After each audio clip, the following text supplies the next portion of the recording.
game of the year, no doubt about that, and with a win really will control their destiny. To at minimum be the second team, maybe have to be the visitor, but a win Friday night over Tulane, and that could control who hosts the AAC championship game. That was critical for the Tigers in 2019 when they got that win en route to the Cotton Bowl. It was critical last year for Tulane to have the game on campus at Yeoman Stadium. They won that game, and then they went on and pulled the mammoth upset over mighty Southern Cal with the reigning Heisman Trophy winner, Caleb Williams. That's Friday. This is today.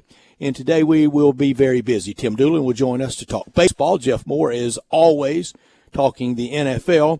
And TJ Reeves, the sideline reporter for the Tampa Bay Buccaneers, on that and other things, including the ouster of his Tampa Bay Rays from the baseball playoffs last week. Pretty quick, 2-0. You blink, you miss those teams last week that lost in those wild card rounds, all going out 2-0. It almost feels like they didn't even make the playoffs, and that is a tough feeling to win all those games and then out that quickly. Baltimore, to a degree, facing that if they go out tonight against Texas, being swept in Texas on a 101-win season, they've got to win to stay alive. You heard Greg and Eli talking about tonight, this afternoon, really, matinee, starts the NHL season. No hockey expert am I, but I know Zach Boyd is. So, Zach, all hockey questions go to you. You ready to break down the NHL season? And I don't even know how many games they play. All 80 games, 82 games. How many games they play, Zach? I'm not sure. No idea.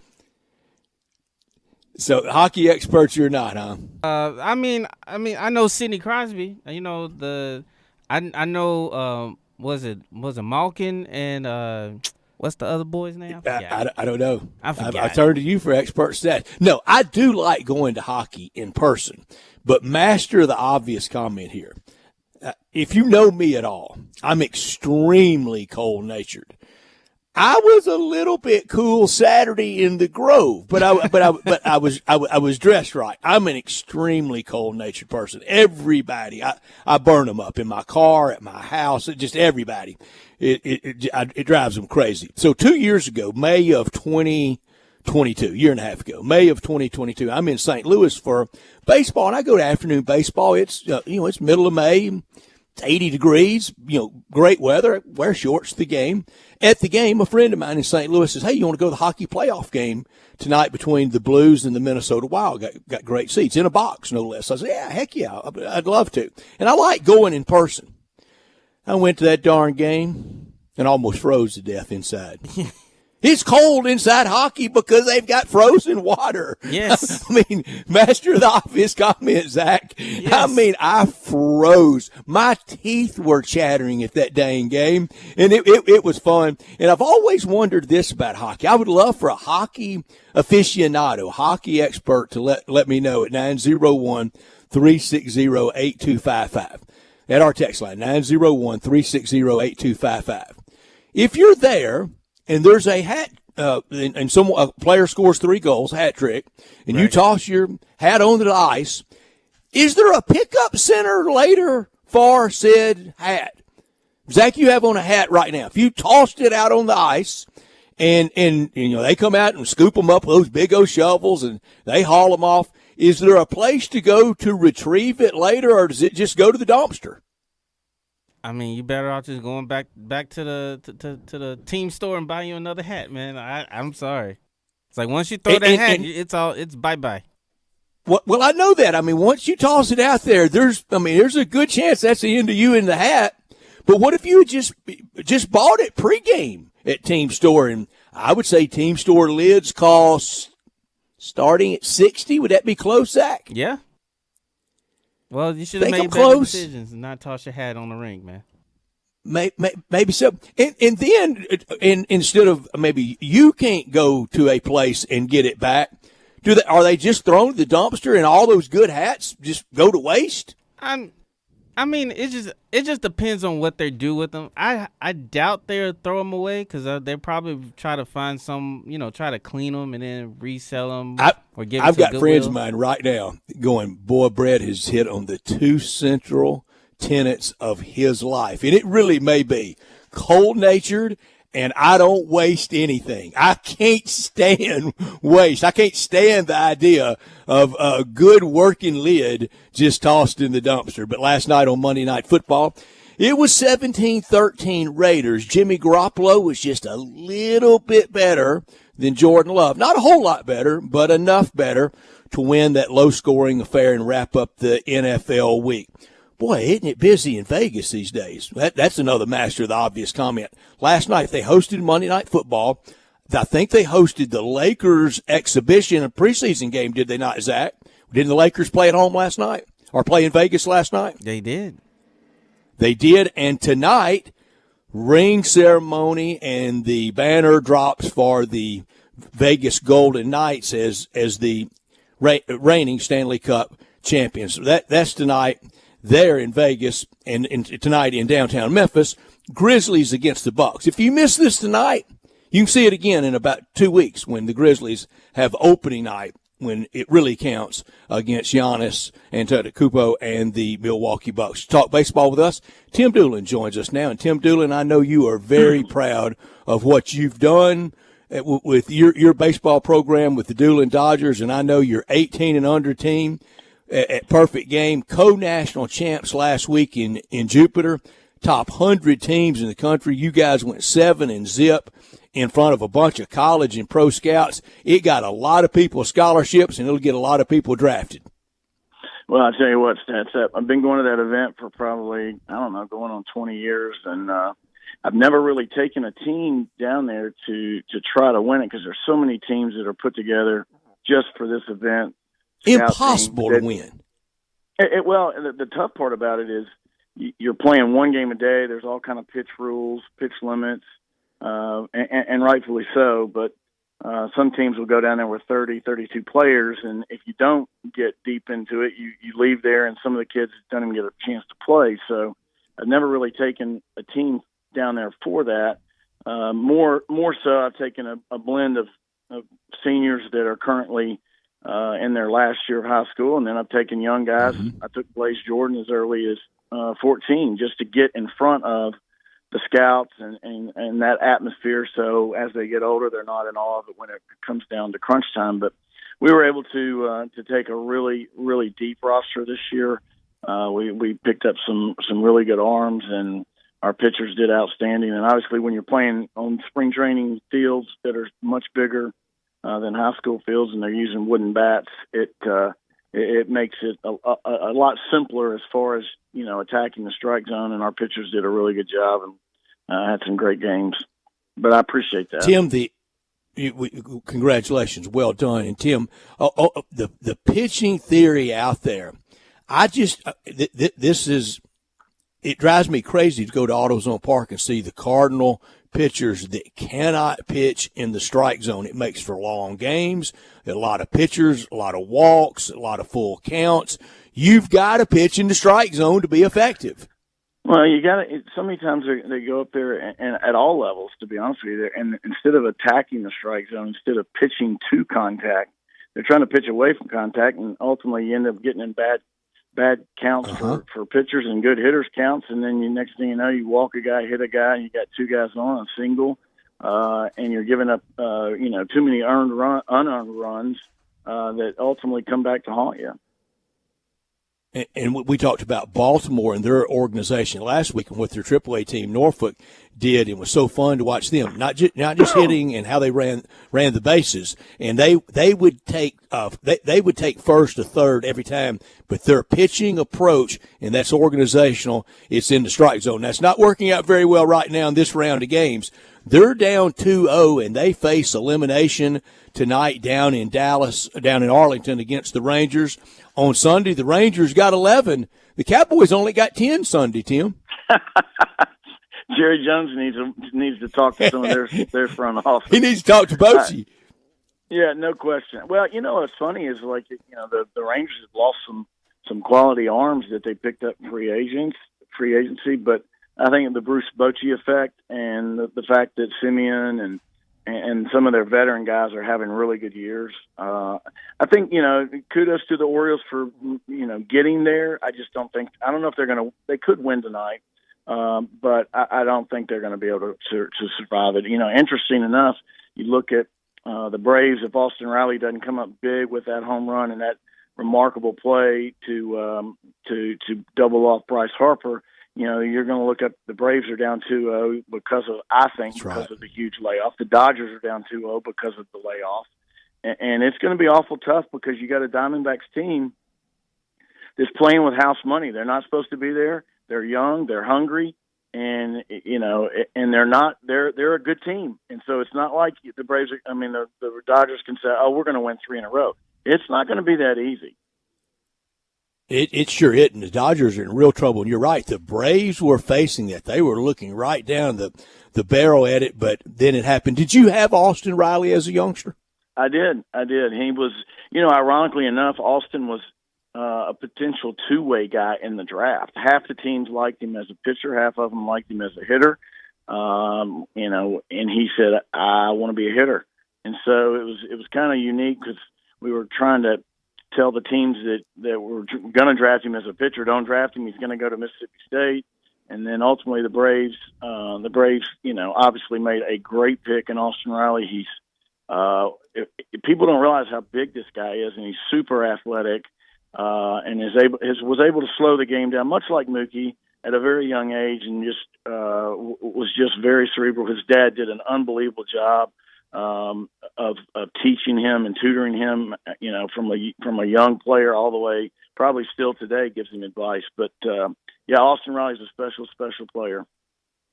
Tim, kind of just worldview of things. After they get to that level, and I'm going to bring up a sad case. We saw it here where Colby Rasmus' dad would never let the Cardinals people kind of, "Dad, move aside. Let us take over from here." How much do you want Dad and maybe even someone like you from the upbringing, how much do those organizations want them involved instead of, "Hey, step aside, let us handle it from here"?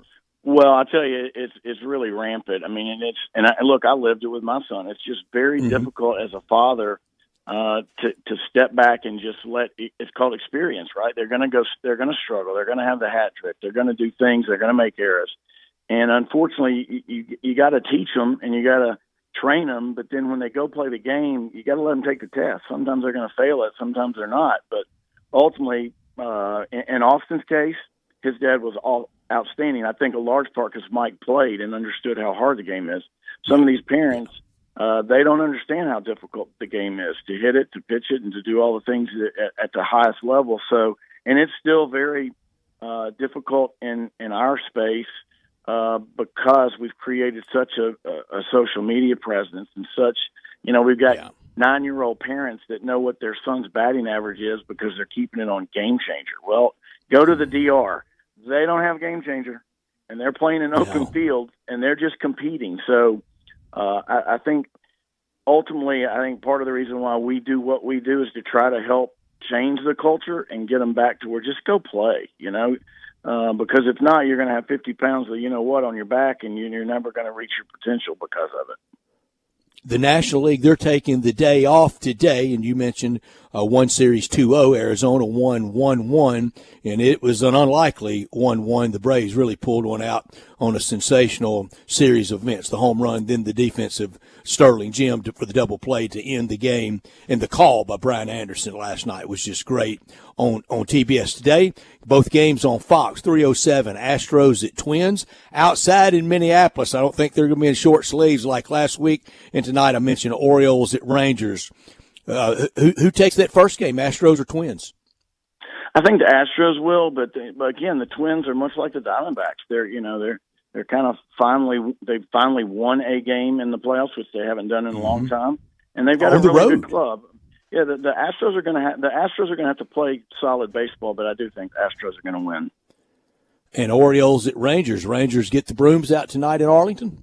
Probably so, but I kind of hope the Orioles obviously would at least win a game just to kind of extend it a little bit. But I wouldn't pick against the Rangers tonight. I saw a stat yesterday on the MLB Network that if Dusty Baker and Bruce Bochy met in the ALCS, it would be like the 5th or 6th time managers with over 1,500 wins would meet each other. And Tony La Russa's in there a couple of times against other managers. But Bochy against Dusty Baker would be a week and a half of fun stuff, wouldn't it? It really would be. It really would be. And again, I think the biggest thing is that it kind of opens the eyes, I hope, of some of these teams and owners to look and say, okay, look, we need a veteran presence in the dugout. Sure do. Tim, I've been itching to ask you this. We listened to you with Dave and even visited with you last week. So we know the heavy influence to the front office. Do you think in game they're they're calling down, pinch hit so-and-so, take out so-and-so, make pitching change? Are they doing that in game? It's been done before. I know for a fact because I've talked to some people who have the inside. It doesn't happen. Yeah, and it's always been done. Charlie O'Finley would do it. Steinbrenner would do it. But before the game, they go through the scouting report and they say, okay, if we get into these situations, here's who we're going to. Here's who we're going to, whether it's a pinch hit guy, whether it's a bullpen guy. I remember when Mookie and them won the World Series during the COVID year. What's the left-handed pitcher's name that was with the Rays and now he's with the Padres? He was dominating these guys. They get to the sixth inning, and the analytics say, Blake Snell. They weren't sniffing him. And Mookie said, we couldn't hit the guy if we had a boat paddle. And all of a sudden, they take him out. He's out. It wouldn't have mattered if they brought in Nolan Ryan. They were going to hit him because they got Snell out. You know, at some point in time, you got to go with your gut. You got to scratch what the analytics say and just roll with it. And I think that is the value and the beauty of, you know, these veteran managers that have got a really sixth sense of how the game's going and the temperature. A computer's not going to tell you that. Tim, can you imagine an owner telling Sparky Anderson what to do? Oh, my gosh. I mean, think about it. Or Earl Weaver, that's why a lot of, or Whitey Herzog. Yeah. That's why a lot of these veteran managers that even get interviews, they pass. They say, I'm not doing it. It's not worth the money for me to be told what to do. I mean, if you're hiring me to manage, you're hiring my experience and my wisdom and knowledge of the game. If not, I'll just sit on the sidelines and watch. And that's what's happening. And they know it would build to an instant, and billionaire owner wins. They're the I don't think it's the owner, Wolo. I mean, Stats. I don't think. I think it's the owner who has bought into all of the things that we've seen through the sabermetrics and all the analytics. A bunch of Ivy League NBA eggheads. Yeah, it's the front office. Now, you can say, well, look at Tampa Bay. Yeah, they've done a really good job of blending really good young players and the analytics, and that's why they have gone deep into the playoffs the last several years. However, it doesn't always work, and because players got to play, and if the players are and they go through a stretch where it's not going well, the manager doesn't even have the clubhouse, much less he loses the clubhouse, because players know that he's not making decisions. He's being told what to do. Tim Doolin, outstanding stuff. I hope I see you soon. I know I'll see you at Tiger basketball this fall and winter. All right, Stats. Have a good one. Thanks. Thank you very much. Tim Doolin on baseball. And again, congratulations to Tim and his Doolin Dodger team on their success last week down in Jupiter, Florida. When we come back, we talk the National Football League. Dave does it every Tuesday during the NFL season with former Tennessee Vol great Jeff Moore. That's next on Wolo and Friends. Broadcasting from the Family Leisure Studio, we are Sports 56 and 98.5 FM. Hi, this is Jonah Gamble, left guard for University of Memphis football. Let us help you use your home's value for all those projects or vacations you've been putting off. Now you can borrow up to 100% loan to value. No closing costs for loans $50,000 or less. Online banking accessible. Interest-only payments for the first 10 years. You can apply at southernsecurity.org or by calling our member service team at 901-452-7900. Southern Security is an equal housing lender. Southern Security is a proud sponsor of the University of Memphis. Cooling or heating system on the fritz? Dripping faucet? Call the pros at Conway Services today and we'll waive the service call fee with any HVAC or plumbing repair. Expert technicians available 7 days a week. Call 384-3511 to schedule your appointment. Visit conwayservices.com for details, terms, and conditions. License number 64210, 64365 EAS, MS 19668. Call 384-3511. Conway Services. Call Conway today. What do you get when you have a dream, a beer, and a business plan? Meddlesome Brewing. Meddlesome's classic ales and lagers capture the true Memphis spirit. Strong, tenacious, and unforgettable. Meddlesome captures true Memphis spirit as well with community events including Ska-toberfest, Saturday, October 14th, with plenty of bands and plenty of brews like Memphis Style and 201 Hopler. Meddlesome Brewing on Trinity in Cordova, just east of Shelby Farms. On tap and can packages. Meddlesome Brewing. Never settle, always metal. The 4-1 Memphis football team is home Friday, October 13th at 6 o'clock for a huge conference matchup against Tulane for first place in the conference. It's wrestling night. Enjoy the matches on Tiger Lane and meet and greet with the wrestlers inside the stadium. Tickets start at just $20 to watch this big-time conference matchup. Be at Simmons Bank Liberty Stadium Friday, October 13th at 6 o'clock. Purchase your tickets today at GoTigersGoTix.com. Wow, I feel good shopping at DriveMax. DriveMax, you get value. Need a car that screams I feel good? DriveMax has it all. From cars to SUVs, find a tightly inspected used car that'll have you dancing all the way home. Call 901-664-2424 or visit DriveMaxApproval.com. DriveMax, I got approved. Now, back to Wolo and Friends on Sports 56 and 98.5 FM, presented by Homer Skelton Hyundai. Here once again is the voice of the Tigers, Dave Woloshin. Dave is out, and it is my treat to visit once again with Jeff Moore. Dave will be back tomorrow, so next week he'll get to visit with Jeff, but I get the former Tennessee great and Los Angeles Ram, Jeff Moore. Good morning to you. How are you, Jeff? Good morning. I'm doing great. Thank you. How about you? Doing really well. I guess we start with Brock Purdy because that would naturally lead to Dak Prescott. And I think a lot of people could be doing what Brock Purdy's doing, but let's remember from where he came from. He came from Mr. Irrelevant in Iowa State to doing what he's doing. It is sensational. 9 touchdowns, 0 interceptions, one of only 2 starting quarterbacks to have goose egg interceptions. The other one, C.J. Stroud. But is this Brock Purdy or is it the cast around him, Jeff? I know it takes everything in the ultimate team sport. I give credit to Brock Purdy because if you're the last guy picked in the draft, there's just the mental toughness that you've got to have when you report to training camp, when you're competing, when you're sitting at meetings.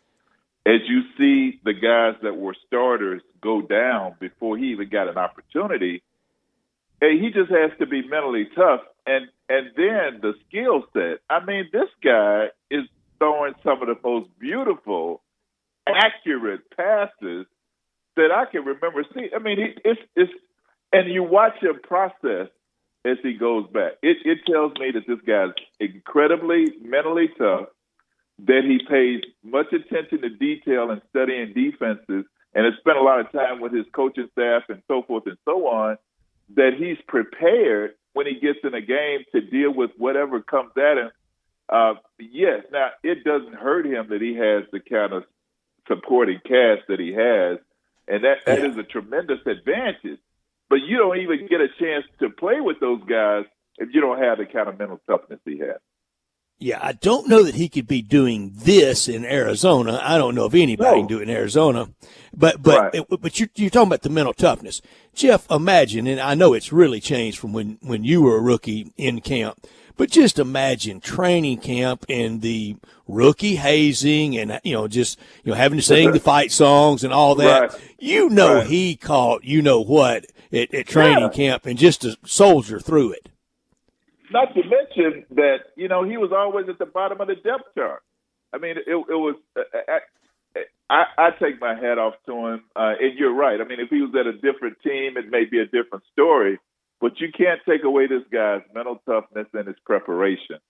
And it not only does it have the support cast, I think he has one of the best coaching staffs around him, too. So, I think to make it in the NFL, a lot just depends on where you end up and who your teammates are and who your coaching staff is. He's in a great situation in San Francisco, and they're an exciting team to watch, I think, on both sides of the ball. Their defense is incredible. I mean, those guys fly around. They don't miss tackles. They punish you when they tackle. I think that the 49ers are head and shoulders above everybody else in the league. So far, I mean, it's 5 games in, so it's small sample size. But Philadelphia is second, but they're not a close second because they're not consistently playing well on both sides of the ball every week the way the 49ers are. Well, that's how last year ended in the NFC, with San Francisco having to go on the road to Philly in the game that Brock Purdy, a lot of people feared that he had wrecked his elbow and it could possibly be career ending, and now he's back still playing at the league minimum, a paltry $890,000. Hope he can make it on that, Jeff. I hope he can, man. I hope he can pay a few bills, but he's looking at a big payday. I believe most people will agree that he's the front runner for MVP if he continues to play the way he's playing. He probably is. And you mentioned that defense. There was a time, and the announcers made a point of it, that Sunday night, Warner, the 54 for the 49ers, right, the linebacker, was covering C.D. Lamb on a go route. Man, this guy's a beast. I mean, I watched the tackle that he made earlier in the game where he caused the fumble. And to have the presence of mind to be there, set yourself to make the tackle, and then punch the ball the way he did. And then he flies all over the field. Man, you see he's fast. He's unbelievable. I mean, that whole defense. I mean, those guys fly around and they bring bad intentions when they tackle. I love watching them play on both sides of the ball.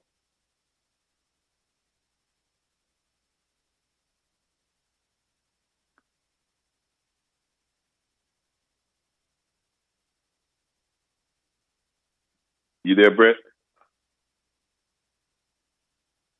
Oh, I think we briefly lost Brett there, Jeff. Okay, no problem. We having a little technical issues here as he's getting ready to come back. Okay. But looking at it from the NFL scale of things, you mentioning Brock Purdy. What are some of the young quarterbacks you're looking at? Because we're kind of having questions about Justin Herbert over in LA. We're seeing Jalen Hurts really taking another step. He's kind of carrying his team as they're still trying to figure it out. What are some young quarterbacks, even the rookies, that you're kind of keeping your eye on that are kind of standing out to you so far this first quarter of the season? Well, certainly C.J. Stroud, I think, is playing really well and really has the Houston Texans being very competitive. I love what I see him doing. He's not making mistakes with the football. He's playing within himself. Jeff as well. Oh. So as we're having a little technical issues here as we getting everybody. I'm back, Zach. I'm sorry, Jeff. I'm sorry. I want to say I'm back. My Wi-Fi failed. Brett, can you hear us? I can. I'm sorry, Jeff. I had a little Wi-Fi hiccup. I'm sorry. No problem. Pick up where you were, Jeff. I'm sorry. We were just talking about the young quarterbacks so far in the league, and of course, C.J. Stroud, I think, has really played well. I think Anthony Richardson's going to be a good, solid quarterback. I do too. With the Colts, I think he's going to be solid. Certainly, I hope they are able to scheme in some of his running ability, because I think he really could cause some challenges for defenses if they give him that opportunity. I'm concerned about Bryce Young at Carolina. He's not a big guy. He's taken a lot of punishment, and he doesn't have any weapons to kind of offset or really threaten any kind of defense. So I'm just hopeful that they'll protect him, because I really think he can play the position, but he needs help. Yeah, only winless team remaining in the NFL, and that's the Panthers, and not going to get it fixed this Sunday. 0-5 Panthers.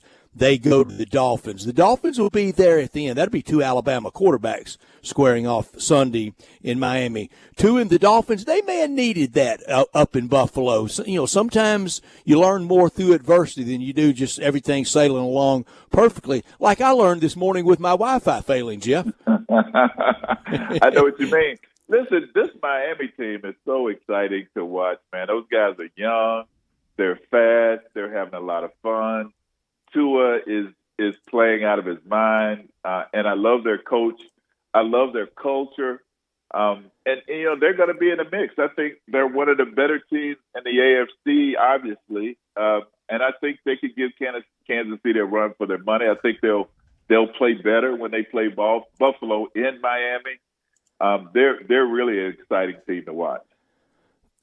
For the Cowboys in Dak, he said the Arizona loss was humbling, and that Sunday was more humbling, the worst loss he's ever suffered.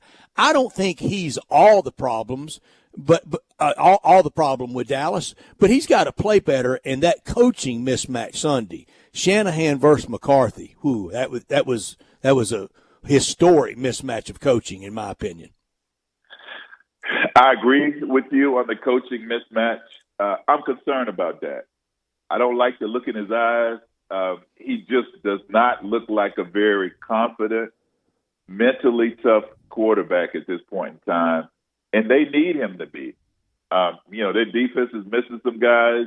They've got a pretty good, solid football team, I think, on both sides of the ball, but he has to play better for them to advance through the season, and I'm concerned. I don't know. I mean, he looks like he could go either way. He could go into a tank and continue to play horrible, or he could step it up at this point. And the knock on Dak has been in the big games, he just has not showed up. That's mental toughness to me, and he seems to be really lacking that right now. A young quarterback that did step up, and I like him. I loved him at Cincinnati on their college football playoff team, and I liked him last year. Desmond Ridder had a good game Sunday that I don't think many are really appreciative of against C.J. Stroud and the Texans. I think he's got something to build on for Arthur Smith with the Falcons. Oh, no question. No question.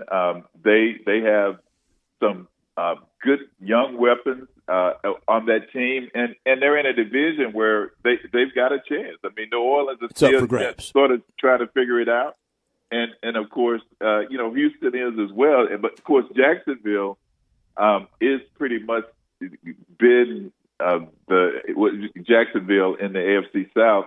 To me, has been a team that really has shown that they're really on an upward surge right now, and them getting Buffalo in London, I thought was eye-opening, to say the least. London was good to the Jags, and all those guys were ready to kiss the ground when they got back home after roughly 11 or 12 days away from families, away from. I saw Trevor Lawrence say he was ready to see his dog. I bet he was, and they got 2 wins out of it. Now they come home, actually 2 home to TIA Bank Stadium in Jacksonville to play the Colts in a big division game on Sunday. Yeah, that's going to be a great game. I hope Anthony Richardson is able to play. I know he was nicked up a little bit from the past game, but I love the way that they've changed the culture in Jacksonville, and they're just playing with a lot of confidence. They got some really good young weapons, and they're exciting. They're an exciting team to watch. Jeff, I've said it for a long time. Coaching really matters at every level, and you have to have a serious presence there. Doug Peterson can walk in and just bring that ring box from winning a Super Bowl in Philly, the only one they've ever had, and he immediately gets the attention of an NFL locker room. Urban Meyer never had a chance there. No, absolutely. And,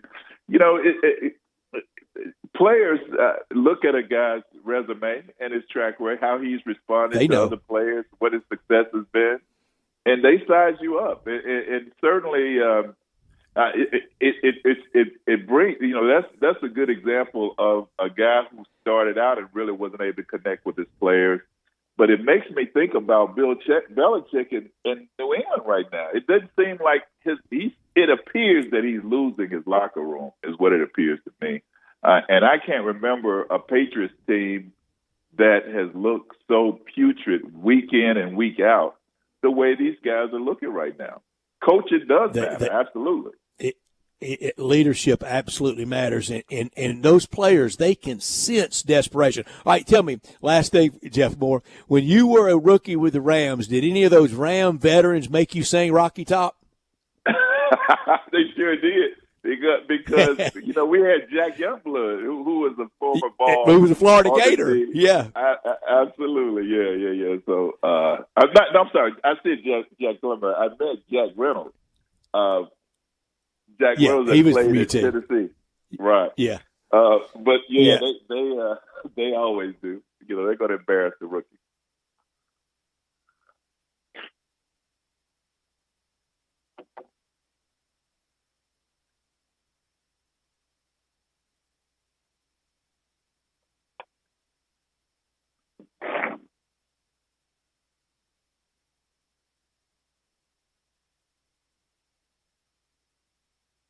I think we lost Jeff here again. Brett here again. Okay. No problem. No, it's all good. It's all good. I guess I ask you the final question here. Okay. Before we go to our break here.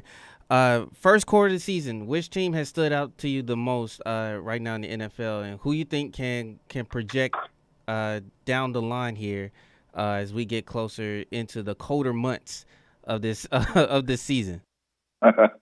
So definitely the 49ers, I think, are, again, just head and shoulders above the rest of the pack. They're just playing well, dominating on both sides of the ball.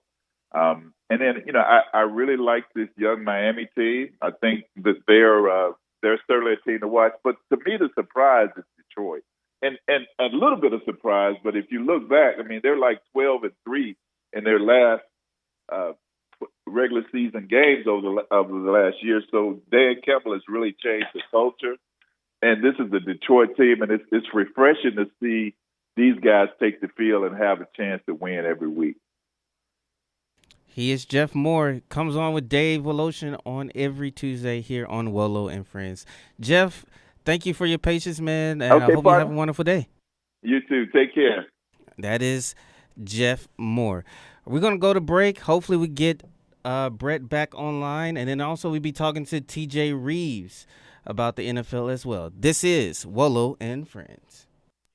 Be sure to follow us at Sports56 WHBQ on Twitter, Facebook, Instagram, and YouTube to watch live video of our shows, stay up to date with station events, and have chances to win prizes.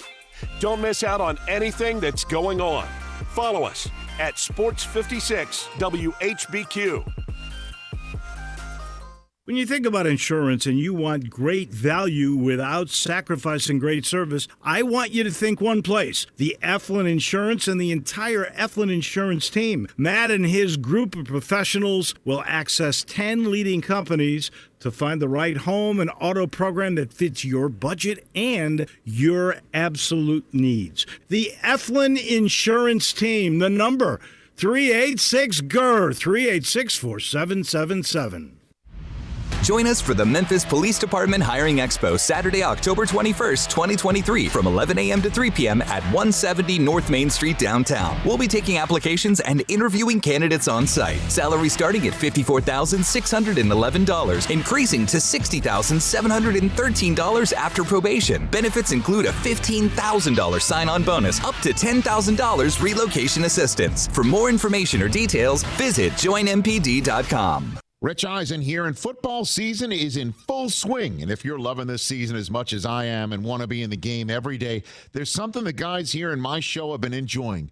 Prize Picks Daily Fantasy Sports, the #1 daily fantasy sports app. Now is the time to test your knowledge and skills. Play the game enjoyed by millions and join the Prize Picks community of more than 7 million football fans who have already signed up. There's no reason to stay on the sidelines any longer. Join my guys today and see how your picks stack up with them and your fellow fans.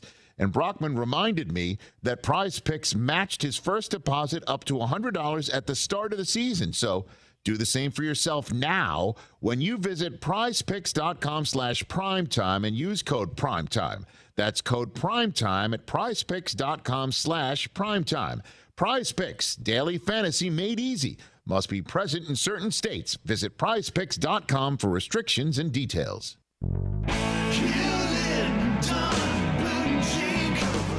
Hewlett & Dunn Boot and Clothing Company, we have it all. From handmade Amish leather belts, fine and casual clothing, boots, casual boots, work boots, fancy boots, and even safety-toed boots. Lots of cowboy hats to choose from, even Nebo lights, good-looking duck head dress shirts, duck head caps, shorts, and pants. Tons of jeans from Ariat, Wrangler, Devil Dog, and Kimes Ranch jeans. At Hewlett & Dunn, we have a great selection of Old South t-shirts and caps. Fine clothing from dress to casual to Sunday best. Enjoy choosing from UFO's orthopedic-approved shoes. Hewlett & Dunn Boot and Clothing Company. Boots of every size, every color, every skin. Great quality Western, work, and safety toe boots. Hewlett & Dunn Boots and Clothing Company. 111 North Center Street, Collierville. Hewlett & Dunn. Hewlett & Dunn, serving you and your family since 1961.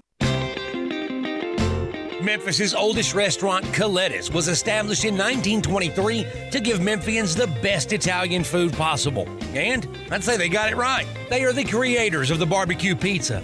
It was Elvis's favorite, and I know for a fact that a large will feed one person all weekend. If you need to feed several, though, Coletta's caters any event. Choose from homemade lasagna, ravioli, Alfredo, primavera, and so many other delicious items you can't help but enjoy. Impress employees or clients and treat them to Coletta's for lunch or dinner. Plan ahead and get your holiday party booked at Coletta's. Elvis's favorite place to go eat with his buddies at the South Parkway location, and Coletta's even has an Elvis room dedicated to him. Call Coletta's on South Parkway at 948-7652 or Appling Road at 383-1122. Coletta's. It was Elvis's favorite, and it should be yours too.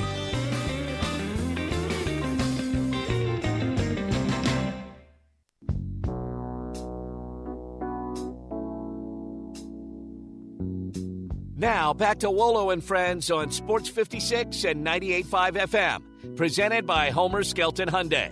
Here once again is the voice of the Tigers, Dave Woloshin. Dave will be back tomorrow, but we visit with TJ Reeves now, and TJ Reeves indeed joins us now. And TJ, last week I know you were excited about going to the Rays playoff games, and it was too cruel. Another early exit for the Rays from the postseason. What is the despair like? Is it criticism of Kevin Cash, or is it just written off to? And it is, TJ. That's we're baseball. Beginning today. It's a beautiful day in Tampa Bay. It's cooler here. It's like 75 degrees, and we're beginning with the grief and the despair. And I think we're pretty much over it. I sat on this conversation with you 7 days ago and said, am I going to see an instant replay of Cliff Lee, left-handed thrower, putting the Rays bats to sleep in Game 1? And sure enough, Jordan Montgomery, who was with the St. Louis Cardinals, did exactly that. And the Texas Rangers have really not looked back. So here's the question we're posing around here, and I kick it right back to you. If the Rangers go ahead and finish off the Orioles, and it could be over as soon as tonight in a sweep, but if they finish them off, are we supposed to feel a little better that the Rangers are now in the American League Championship Series and did it to Baltimore as well? What say you? Yeah, yes, I think so. You ran into the Magic Carpet Ride team with one of the great managers in the history of the sport, and Bruce Bochy. He got 3 in San Francisco. They hadn't won anything after they went to the West Coast from New York. He got 10, 12, 14 for them. So, yes, I think it does make for a softer landing. And again, people are bemoaning here that this is 3 straight postseasons where you've had an amazing regular season. This team has won right at 300 regular season games, more than anybody the last 3 years, and has nothing stats, 0 to show for it in October. So very disappointing. And at this point, you got to wonder if they have to retool the philosophy of go get a higher priced player or two that can produce in October when you need it. It's great that you've demonstrated you can win over 162 games playing the money ball, low purse strings, bringing up guys you drafted, extra value on trades and throw-ins. It's great, but then you get to October and you can't produce runs. You can't score runs. So very frustrating down here for that. But we got lots of other optimism because we've got, oh, by the way, the Tampa Bay Lightning cranking up against the Nashville Predators that are there in the region. Regular season starts tonight. And I know we'll get to the Buccaneers wearing the creamsicle orange because you, like me, are nostalgic, and the Bucs will have the orange on in a very intriguing game with the Detroit Lions this week. So whatever avenues you want to travel, my friend. And when I see them in that uniform, I think of my favorite Buccaneer ever from Brinkley, Arkansas, the greatest high school running back I ever laid eyes on, Jerry Eckwood, in the 70s. When I see that, one more thing about the baseball, TJ, don't you? And you know both of these sports so well. Don't you think that golf and baseball are the two sports that get that throwaway tagline that's really apt, it's really true, but it sounds cliche, it sounds rather simple of that's baseball, that's golf. Don't you think they're the two biggest sports for that? True. And in the case of baseball, it is such a long season. And then you go into a postseason where you set it up, and they've done this on purpose as almost like a do or die right at the beginning, because let us not forget the Milwaukee Brewers were in the same exact position playing at home as the Central Division winners in the National League, and they let the Arizona Diamondbacks come in and wipe them out in 2 straight games, and it's over with. And so the that's baseball does kind of apply there. But at the same time, you also see those that have spent tons of money on proven pressure-delivering players in the postseason. They're the ones that seemingly consistently do this in October. So we shall see how much farther the Rangers go. I know for Major League Baseball, they want the likes of the Braves and the Dodgers and the Astros, and not so much the likes of the Rangers or the Diamondbacks or the Minnesota Twins. Right. But we'll see. We will see. This Sunday, you will be on the sidelines for your duties as Buccaneers sideline reporter on y'all's network, and the Buccaneers will be hosting the Detroit Lions in those uniforms. We know what Baker Mayfield did during the open date. Coming out of it, that's a good quarterback matchup. Jared Goff, Mr. Rocksteady, 9 touchdowns, only 3 interceptions of the year, going against Baker Mayfield on Monday. Yeah, it's going to be a lot of fun, and especially because the Lions continue to win. They won at Lambeau, and then they validated it, came back home, and just pummeled Carolina on Sunday. And now you have a Buccaneer team off the bye week, 3-1, when most people thought it would be like 1-3, maybe even 0-4. And Mayfield has been very good, Stats, to your point, not just statistically, but in terms of leadership, in terms of go scramble and get a first down if it's needed, get them in the right play at the line of scrimmage. That's kind of an unheralded, unsung thing on, are you good enough to see the defense and know the situation and in a matter of a couple of seconds change the play and change into a play that works? And he has done that repeatedly, especially on the road in a hostile, loud place like Minnesota or like what New Orleans was. He repeatedly made the right decision there. So it's not everything. The Buccaneers are only 3-1. Who knows what's going to happen? Detroit is good. They're up and coming. And who had this on the bingo card that Detroit, Tampa Bay Buccaneers for Week 6 is a very relevant game in the NFC, but it is a very relevant game coming up. I don't think anybody had it, and I know everybody kind of his entire football life has been waiting for that sign of maturity and growth from Baker Mayfield. We know he's wildly talented, and he's a wild child, and he loves to swing for the fences, but I loved it on Saturday on game day. Immediately out of his mouth, he was talking about Coach Bowles, Coach Bowles, Coach Bowles, and giving that veteran head coach, Todd Bowles, and was calling him coach. It drives me crazy when I hear pro players call the coach by the first name. I know they have the relationship, some of them do with that, but it was coach, coach, coach, and it was respectful. I thought that was impressive of Baker Mayfield. It was good, and he understands. We've talked about this with Wolo, and I think you and I may have mentioned it last week. He understands this is the last chance right now to really demonstrate you can be a starting quarterback in the NFL. Because if it does not work out here, and so far it has, it's looking good, then where else is he going to go to start? And it's not comical you may be looking at, do you go to the XFL/USFL to prove yourself again, or are you just going to be content with being a number 2 who sits back and waits if something happens with the starter? But right now, Baker Mayfield answering a lot of that. I thought it was neat. He was talking about before that game that he had been in touch with Dylan Gabriel, the Oklahoma quarterback, about not letting the moment be too big because Dylan Gabriel didn't get to play in the game a year ago with a broken collarbone, and they got destroyed by Texas. So he was reaching out to Dylan Gabriel to give him encouragement and advice on handling the Red River rivalry, and man, what a football game. So, yeah, Baker's riding high right now. Bring some of that Sooner magic, as they like to call it, back in the Buccaneer locker room. Put the creamsicles on. The ultimate Buccaneer is Leroy Selman. The ultimate Oklahoma Sooner for Barry Switzer is the ultimate Buccaneer, the late Leroy Selman, the first ever draft pick. They named an expressway after him down here, Stats. You drive on the Leroy Selman Expressway to go east. That's how big a deal Leroy is in the Pro Football Hall of Fame. So let's rekindle some Sooner magic, some Buccaneer orange magic, and see what happens. And I've told you a bunch of times, it was one year, I think, during an OU-Texas game, and they showed a crowd shot, and an Oklahoma fan in the stands had a sign, and it just said, "Thank God for Mrs. Selman." Well, right, because his brothers also played, and 2 of them also played not only at Oklahoma but in the NFL, and one of them with a couple of them with the Buccaneers. They eventually both played with the Buccaneers. So the Selmans are legendary. Eufaula, Oklahoma, put on the map by the Selmans, incredible. The legacy at OU, the legacy here in Tampa Bay still is ongoing. So when we did the first throwback game in 2009, he was the first name to go in the Ring of Honor. We honored him that day, and the Buccaneers upset Aaron Rodgers and the Packers, and I will remember that forever, being down on that field with Leroy when the Bucs finally put the orange back on for the first time in about 15 years, because Leroy made that famous. And it was neat then. It'll be nostalgic Sunday. We'll see what happens. We'll see what happens with this game with the Lions, my friend. Will any of the McKay family be represented, J.K. or Rich or any of them? It's interesting. So Rich is the president of the Atlanta Falcons, but he came back here when we honored John McKay posthumously and put him in the Ring of Honor. And J.K. McKay has been back here on occasion because he played on that 1976 team for his dad and with Leroy Selman, by the way.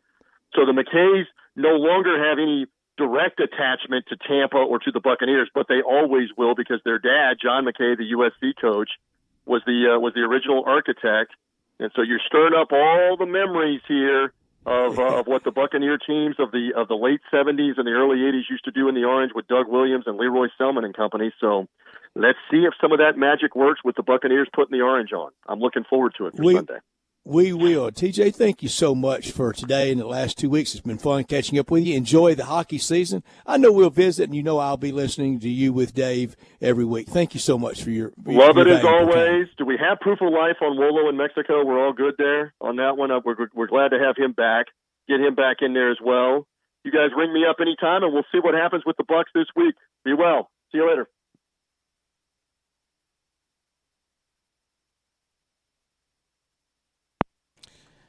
And that was TJ Reeves, sideline reporter for the Tampa Bay Buccaneers.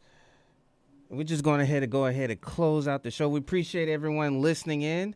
Appreciate Jeff Moore, Tim Doolin, and also TJ Reeves for joining the show. Also, we appreciate Brett for hanging with us as well. Even though we haven't experienced some technical difficulties, we appreciate him hosting Wolo and Friends while Dave has been out. Up next on Sports 56, we got Jay Morgan. We got Brian Dacus hosting hosting Sports 56 Happy Hours with Johnny Radio here in a few minutes. So stay tuned for them. Until then, see you guys next time.